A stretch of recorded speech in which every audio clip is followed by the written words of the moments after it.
Are we in a trucking recession or a big reset?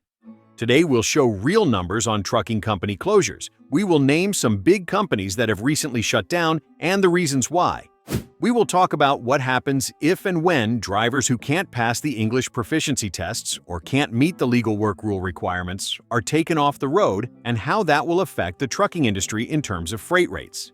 When taking a look at the past 3 years, post-COVID from 2022 to now, we see that a whole lot of trucking companies went out of business or were forced to go into bankruptcy. One data group, Carrier OK, says about 88,000 carriers closed just in 2023 alone. No, I didn't stutter or get that number wrong. 88,000 trucking companies closed shop in 2023 alone.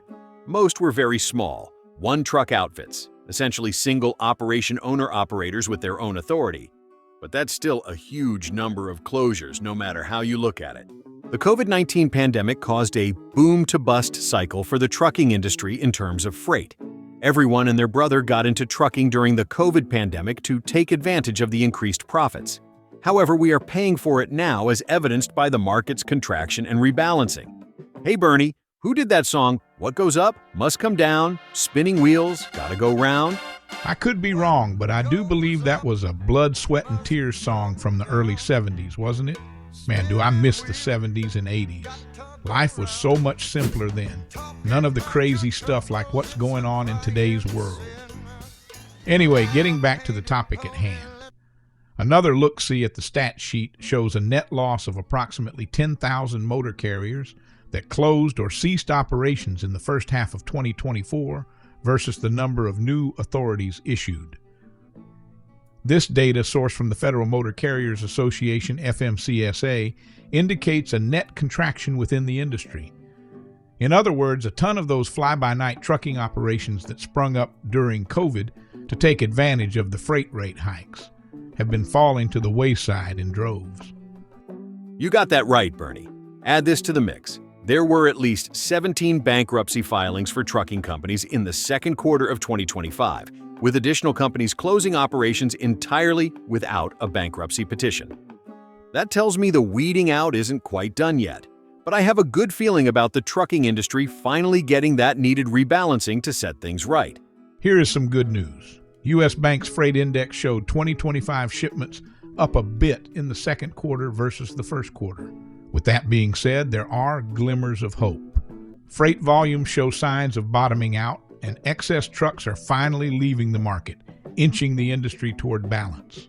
It's encouraging that early 2025 data does suggest that the worst may be over.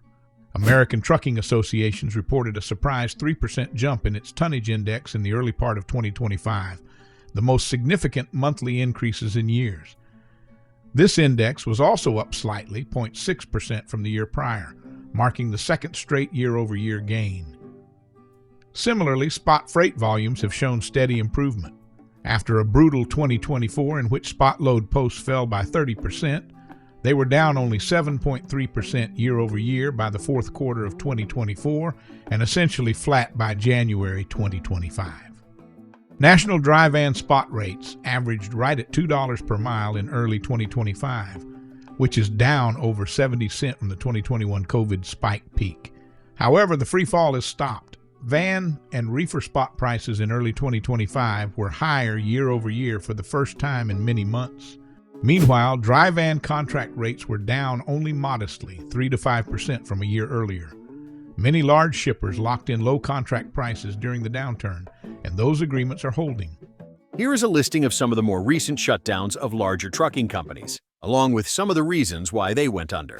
Yellow, an LTL giant, shut down in 2023 after years of debt and fights over its One Yellow plan. Court filings and reports said heavy debt, a bad cash crunch, and labor disputes did them in. Meadow Lark Transport closed in October of 2023. They had 273 drivers. Reports showed the reason for closing as loss of broker authority and financial strain. Davis Express, in business for 40-plus years, primarily a reefer hauler, they closed in April of 2025. Their owner cited rising costs, flat and low freight rates, and rising legal risks as being the main reasons. LTI Trucking Services. In April of 2025, they abruptly shut down operations which affected 250 drivers. They cited weak markets, high costs, and freight rate issues as the main culprits. TGS Transportation, July 31, 2025 closure after 40 years in business. Blamed challenging market conditions, along with California's high operating costs and regulations adding huge pressure on them. Pretty much every trucking company listed the same reasons for shutting down or filing for bankruptcy. Too many trucks and high overhead costs, not enough freight, rising fuel and insurance costs, rising equipment costs, lawsuit risks, and extra compliance costs in California. Obviously, any combination of the above factors, along with poor financial management, is a killer in a weak market. We've had a long stretch of weak spot rates. Couple that with too much truck capacity, and it's the same old dance of supply meets demand. So I'd say not a classic crash today, more like a long, ugly flat spot that's still shaking out carriers. When enough capacity leaves, rates can and should firm up. Here's the law, plain and simple. Federal rules say drivers have to read and speak English well enough to talk to officers, read signs, and fill out reports. FMCSA and CVSA put out fresh guidelines this year to enforce it more clearly during inspections. And about immigration. To drive commercially in the U.S., you must have the legal right to work and a valid CDL that the U.S. recognizes. FMCSA explains how non-citizens with proper authorization can get non-domiciled CDLs and how Canada-Mexico CDLs are handled. If you don't have work authorization or a recognized CDL, you can't drive here legally. According to an article in CDL Life, since late June 2025, there have been just over 3,000 out-of-service orders for English proficiency violations issued to commercial vehicle drivers. According to a Federal Motor Carrier Safety Administration, FMCSA database that aggregates roadside inspection violation data from across the U.S. So what happens if enforcement tightens and drivers who fail the English rule or lack legal papers are taken off the road? In the short term, fewer drivers means less capacity, which should tighten the market and nudge rates up a bit, especially on lanes that depended on those drivers. That's how supply and demand works.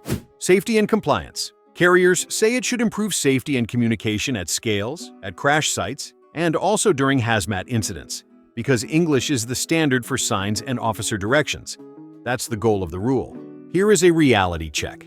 No one has a solid number count of how many current drivers would be removed by stricter enforcement of the English proficiency checks, so the exact market impact is hard to measure.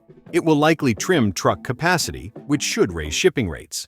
Bottom line, follow the rules of the road or find another job.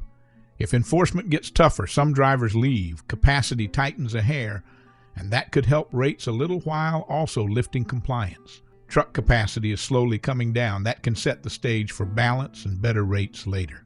Trucking companies and owner-operators need to play defense for the time being until freight rates start to move in a consistent upward trend. I can't stress enough how imperative it is to know your true cost per mile on each truck and the need to constantly improve that number. One of the big keys is to lock in steady freight where you can. This, of course, allows for better planning and will cut down on the deadhead miles.